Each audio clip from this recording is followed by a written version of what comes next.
When you're trying to cut expenses, is it best to start with the large ones or the small ones first? Welcome to Under the Median. I'm Larry. I'm Hope. And every week we bring you videos on practical frugality. Today we thought we'd try something completely new. Yeah. We're going to call this completely unrehearsed. Off script. We did a video a couple of days ago and received a really interesting viewer comment. And I said, Larry, let's head into the studio. Let's discuss the viewer comment, but neither of us knows what the other one is getting ready to say. So this is kind of like what our monthly budget meetings look like, only we're going to do it in front of all of you. If you enjoy it, you got to tell us that too in the comment section if you want to see more videos just like this. Just for the sake of background, the viewer, Kathy Allshouse, left a comment on a video that we dropped a couple of days ago. The video was about frugality habits that we use to save the most money. Kathy says, I think your ideas do have merit, and I definitely buy into that 80-20 idea. But in my opinion, I would suggest that people look first at their large expenses.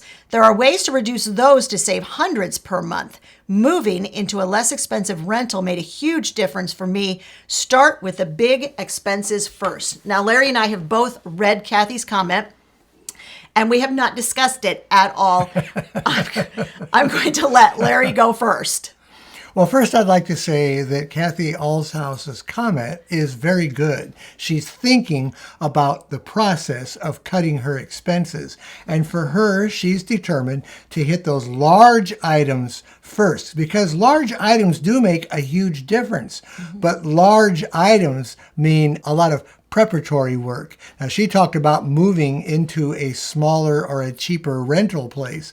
That's a lot of work. Just moving alone, packing everything up, putting it in a vehicle, literally moving it, trying to find a place that if you have a family, find a place for your kids to go to good schools. All of that, to me, that sounds like a lot of work. So that may not be an easy thing for everybody to do.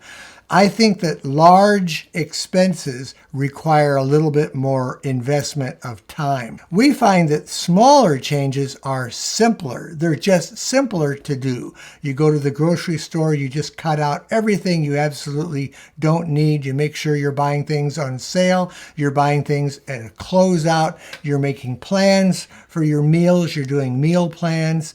And you're working with what you already have in your stores of your home, in your freezer and in your pantry. That's just one example. There's so many little things you can do.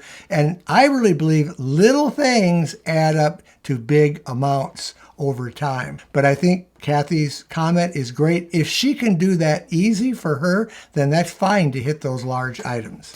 You know what I love most about your comment? What? That is the longest stream of thought that I think you have ever had on this channel. Usually I am the one that is like talking, and he's a little more quiet. I'm like, well, this is fascinating for me. In response to some of the things that you said, I feel like I should have been taking like little notes. I think you're right. I think it depends a little bit on the outcome you're looking for. Right. And I think it depends a little bit on your personal situation, because Larry is right. If you're moving one person and you don't have a whole lot of stuff, like we have a lot of stuff. Oh my gosh. Moving would be a huge thing for us. That's why he talks about moving. I'm like, no. We're not going to move. We're not going to move again. Not moving. That is less time consuming, I think. But Kathy is absolutely spot on when she said some of those large expensive, if you can hit those hard, hit those fast, then you can save significant amount of money immediately. Let's just say your rent goes from $2,000 to $1,500.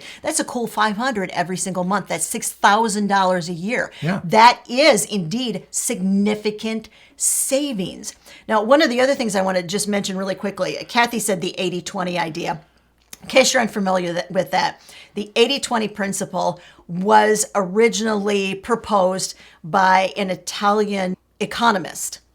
Pietro, I think was his name. Now, in the initial video, I said Plato. So either my 60-year-old eyes misread it, or which is entirely possible, or the source that I used on the internet was incorrect, which also is entirely possible. So I believe Pietro is the guy that came up with the 80-20 principle. My bad. I misspoke. The 80-20 principle is that 20% of your efforts should yield 80% of the results that you're looking for. Yeah. So in regards to that, hitting those big expenses, super good idea. One of the other things I wanted to bring up, though, and see what you think about this. I think we could be talking about the difference between systems versus savings. Oh. So in the initial video, some of the things we talked about, like automating your savings, using sinking funds, making sure that you are tracking your monthly expenses and then sort of evaluating how your savings tools are working for you. I can't remember, there were seven things. You want to know what they are? I'll link it up above. I'll put it in the description of the video. Because a lot of the things we talked about, now we did, and Kathy did say like saving $20 at the grocery store. So we talked about our weekly grocery habits. Yeah. Like we have what we call a kitchen check, where we look through the refrigerator, we pull out all of our perishable food items. Mm-hmm. We create a 3-day menu plan based on those things that we already have in the house. She's right. Those aren't going to save you bundles of money. Over time, they're going to add up. It's all over time. Exactly. That's how we figure it. Exactly. Yeah. But a lot of the other things we talked about in the video were more systems. Tell me what you guys think in the comments section. Larry, your thoughts? Well, I think when you put systems in place, they're more consistent. Mm-hmm. You apply those to your budget, you apply those to your way of spending, and it can affect every area in your budget. It can affect large and small items as well. So systems are good, I think, to run off of.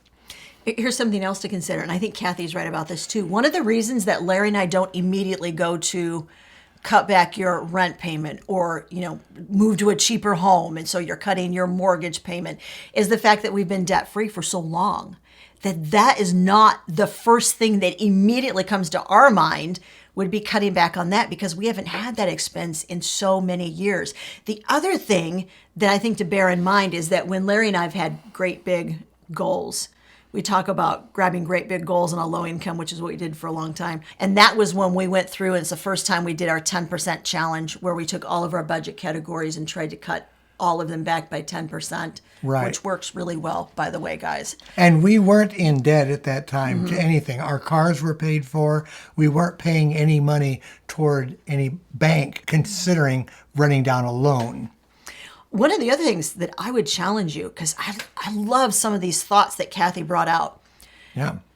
Whenever you are trying to save money, first of all, your goal should never be, I'm going to save money. Right. It needs to be specific, and we've talked about this so much. Mm-hmm. And in some ways, it's frustrating for us. Little mini vent. mini small vent, I promise. Okay. We do, and we love telling everybody how to save money, but the minute we bring in the word goals, everybody freaks out, and nobody wants to talk about goals. But honest to Pete, you need to start with your goal. What is the end game? Yeah. Yeah. What are you saving money for? How much money you're saving? What are you going to do with that money? Because when you start with that forms the whole basis of all of those sub areas that you're going to try to cut back in. If you are in a heck of a hurry, moving maybe isn't tenable. But if you've got a little bit of time on your side, moving is, wait a minute, yes, moving is tenable, not untenable. You know what I mean? Possible, advisable. But if you're in a hurry, then going through your budget and culling all of those areas that have a little extra in it, that does get you an influx of cash really quick. It's almost like forcing yourself to do a spending challenge, a no-spend challenge. Mm-hmm. And then immediately you have that influx of cash. But think about your goals first, and then line up those ways you're going to save. I want to follow up on something that Hope was just saying about goals. And I know goals aren't real popular on this channel. I don't know why that is. Because goals in relation to savings gives your savings a purpose. It gives it a plan, and it gives you incentive to not only save money, but to stay with it, because now you have a real purpose in mind. You're going to do something with that money, and you don't want to change that. You don't want to circumvent that. So a goal is very important here. But if goals are your thing, first of all, Kathy, thank you for sending in that really interesting comment. We loved the opportunity to just sort of respond to your comment and do it very organically. If you really liked this video and enjoyed it, then let us know in the comments, will you? And we'd love to do more of these in the future. If goals are your thing, back to the goals. If goals are your thing, and they are definitely our thing. Yeah.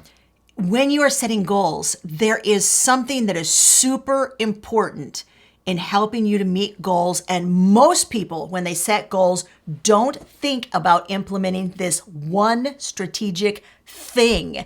We did a whole video on that topic, and we tell you exactly what it is and how to achieve it. It's right over there.